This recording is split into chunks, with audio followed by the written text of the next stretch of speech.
Well, hello, and a very cheery, early Merry Christmas to all of you from your resident jolly old elf, I guess. Anyway, we're going to take a look at interesting facts about Christmas. We did this about 3 years ago when we first started our Safe Harbor. But hey, we got to renew these ever so often and go over old ground, but maybe in a new way. If you are concerned, wondering, are we going, this is kid safe.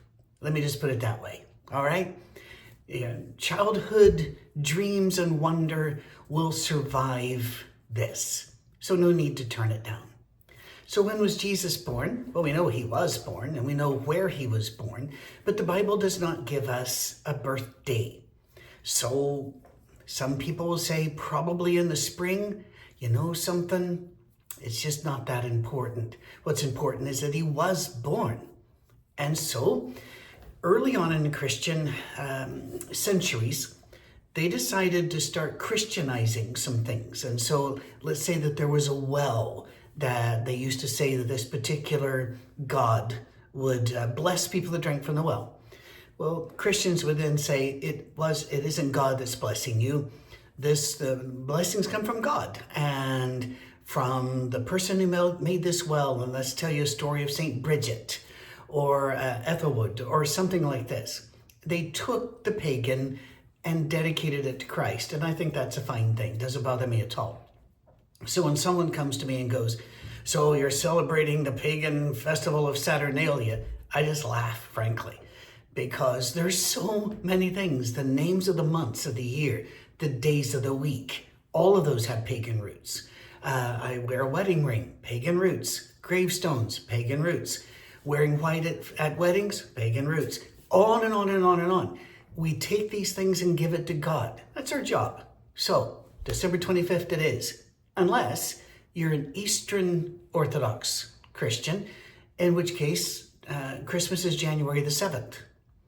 I always found that to be pretty cool because they can always buy cheaper stuff, can't they? Because the sales start December 26th. But then again, I'm Scottish, and so I'm going to have to think about things like that, aren't I? Moving on. Most of the traditions that we have in the West about Christmas have winter origins because winter was a very rough thing to survive. In many pagan mythologies of the Norse and Icelandic and that type, hell exists, but it's an eternal cold, an eternal dark place. So anything that got you through the winter was a good thing. So what did they do? Well, first of all, remember, there were no stores to go get things. And so while you could work, you worked. And you stored the food and you resupplied the best you could. And then during the winter, you had to keep spirits up. And it's around December 25th, actually a few days before in our calendars, that the darkest day hits. And then slowly light and warmth begins to return to the earth in the Northern Hemisphere. So they would give each other ways of surviving the cold. They'd gather and tell stories. They'd bring evergreens in for several reasons. They believed that it had a health effect because it cleaned the air to have evergreen boughs in there and to burn one every so often. And if you are in a thatched, mud hut somewhere and it's cold, and your animals are in as well because you didn't have separate barns, they're there as well, and you're kind of locked in there for a few months, freshening the atmosphere would be a good thing. But they also would weave them into circles, and that would be evergreen for eternity, this hope of spring coming again. And on the longest, darkest night of the year, some of the groups in Northern Europe would actually burn a Yule log. And so this would be a log from an evergreen tree generally, but wrapped with evergreen. And if you've ever experienced one of those in a fire, they pop and snap, and it's quite dramatic. And so that's where a lot of this comes from. And by the way, when they would meet and do this, they'd sing songs, tell stories, but they would also share gifts as a way of saying, I want you to survive this long, dark period.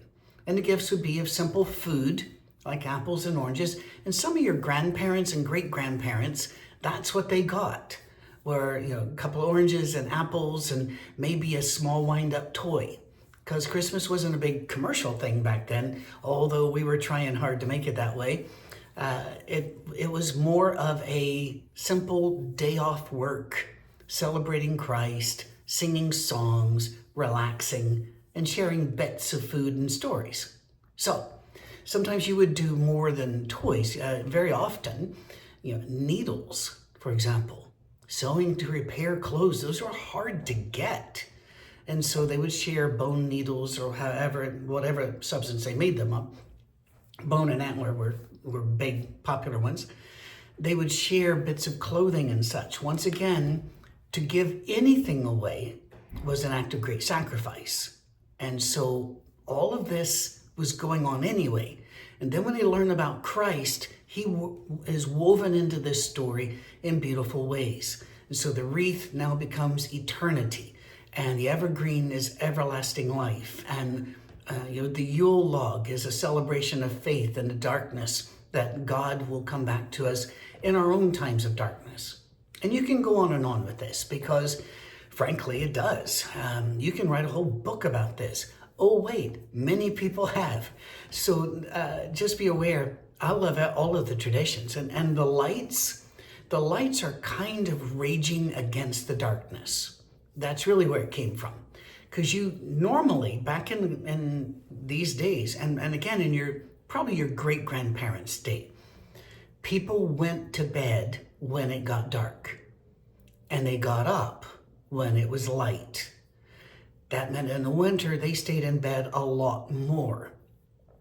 Because they didn't have the money, they didn't have electricity, and they didn't have the money to burn candles or burn kerosene lamps. I had the kerosene lamp that was burning in the room where my father was born.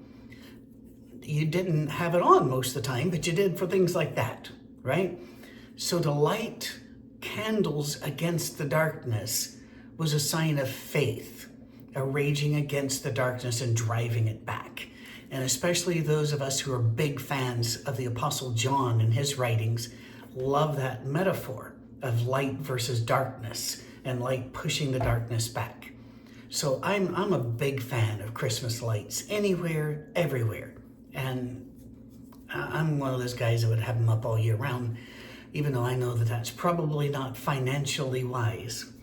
There are so many other things. How about, why do we have a Christmas tree? Well, the Christmas tree is not exactly the Yule log, but it's in the genealogy, let's say. But the real kicker was that in northern Germany and in Denmark and around that area in particular, Christmas was a big deal, and these Norse and Germanic legends were really powerful.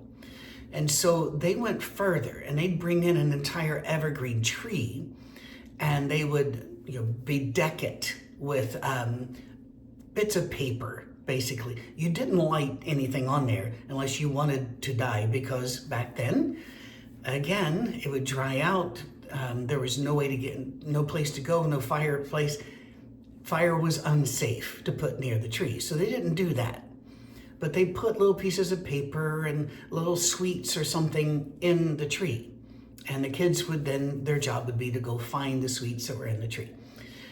That was not a big deal, except in Northern Europe until 1848. Yeah, we actually have a date for this. When Prince Albert, the consort of Queen Victoria, you might have heard of her, she was in all the papers. In 1848, he brought a Christmas tree into the royal residence, and they bedecked it as royals would, with all kinds of special little bits and pieces, still not lights.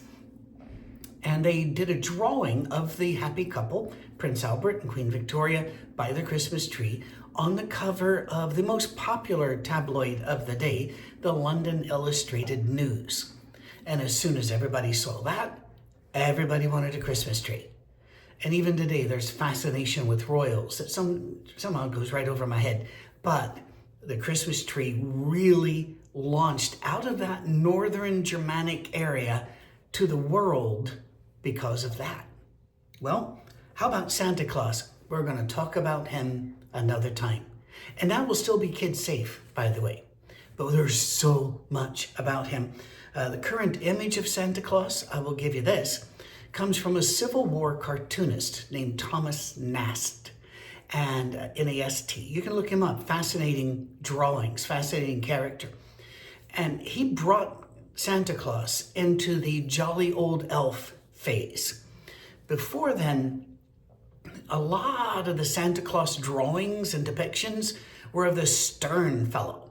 And you'll find out why when we talk about Santa Claus on another Monday, but we're not doing that today. And then he was even made more jolly in America, and then it spread to the world through Coca-Cola. Coca-Cola wanted a special happy marketing Santa to really push Coca-Cola at Christmas, because sodas used to be a very rare treat. I can still remember being given one bottle from me and my two sisters in the back seat. And my mom and dad had one bottle each, which was unfair because they were bigger and they had the money. But you had to, share, and you rarely got that. If you got that, that was a big deal. And sodas and all of the obesity issues around them, that's not a healthy thing. But they pushed it as a special treat. And so they had to have a really happy Santa doing that. And more recently, they've had happy polar bears doing it for some reason. But it works. It sells. We're going to talk about the stockings later, not today. But I do want to talk about Rudolph. And we might not be able to do more than just Rudolph today. But hey, we got a couple of weeks, don't we? Where did Rudolph the Red-Nosed Reindeer come from? Wow. You might think that that's a really old story, just readapted, and it isn't. It was created out of whole cloth in 1939. Now, those of you that are older, let me do it the other way. Those of you that are younger than 50, maybe 55, may never have heard of Montgomery Ward. Montgomery Ward was a major, huge store in America. It used to compete against Sears, which used to be a massive store in America, and JCPenney, which still is a pretty big store in America and elsewhere. They've crossed the border into Canada, I know, because I see them there. But at Montgomery Ward, just like at Sears, you could buy clothes for the kids for school. You could buy tools, like in Sears it'd be Craftsman, or you could buy a washer and dryer, or you could buy toys for the kids. It was a store that had everything, and that was just a new, wonderful phenomena for those people just coming out of the Depression. And that was 1939. So Montgomery Ward wanted a way to get families and kids back into the store. So they asked one of their copywriters, that's a person that helps develop advertising, to write a story, a Christmas story, that would appeal to kids and that would bring the families into the store. And the copywriter wrote the story, Rudolph the Red-Nosed Reindeer. The first year, they sent out 2.4 million copies of this. Now again, 1939, no television. Most American homes had a radio. In Britain, a wireless.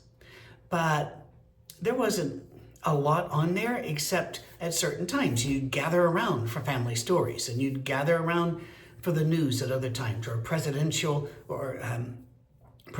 address, or the Queen's speech, on Boxing Day, that sort of thing. It was still a special thing, the radio was. But libraries were at the school or down the street. Andrew Carnegie, a Scotsman, had provided a lot of those in America. But again, information, stories, those weren't around. And so when somebody came out with a new story, people gathered around to tell the story and tell it again, Daddy, and tell it again, Daddy. And it took off. 10 years later, was it 10 years? 1949, yes, 10 years later. Gene Autry, a Texas phenomenally popular man at the time, wrote the song Rudolph the Red-Nosed Reindeer. And you still hear it ad infinitum on radio stations everywhere to this very day. That Texas accent of the 1940s is pretty cool. I enjoy that. So that's a pretty special thing. But then what really kicked another gear in was in 1964 when a stop motion movie slash 30-minute special was created for television, and it was in color.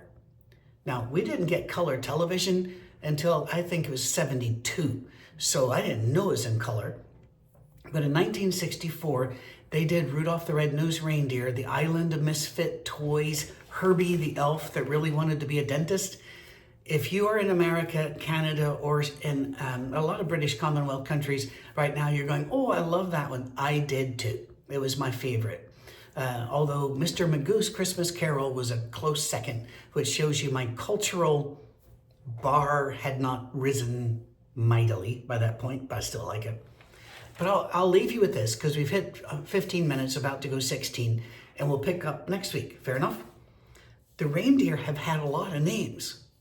The first suggestions for Rudolph's name were Rollo or Reginald. It might be fun to plug those in a song, see what happens. But also Gene Autry's version of the names of the reindeer stuck. Before then, there were a lot of other names for the reindeer. They were not standardized. I happen to have a few right here. Flossie, Glossy, Racer and Pacer, Scratcher. Seems rather troubling, doesn't it? How about this one? Feckless. And then Ready, Steady, and Fireball. Wow. So these traditions that look to us like they've always been here, a lot of them were due to marketing. Some of them due to a song that came from marketing. But you know what? I don't care. I love it all. I hope you have a great Christmas season.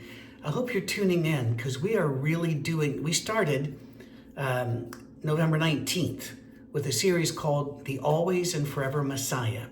And then on Christmas Eve, which is on a Sunday this year, we're doing our Christmas Eve service in the morning, but obviously it is there for you to watch in the evening as well. It'll be simple, it'll be toned down, but it will be about our need for a Messiah and peace on earth. I hope you can join us. I've gone on too long. Go about your busy lives, and we'll see you with more of this stuff next week. Cheers.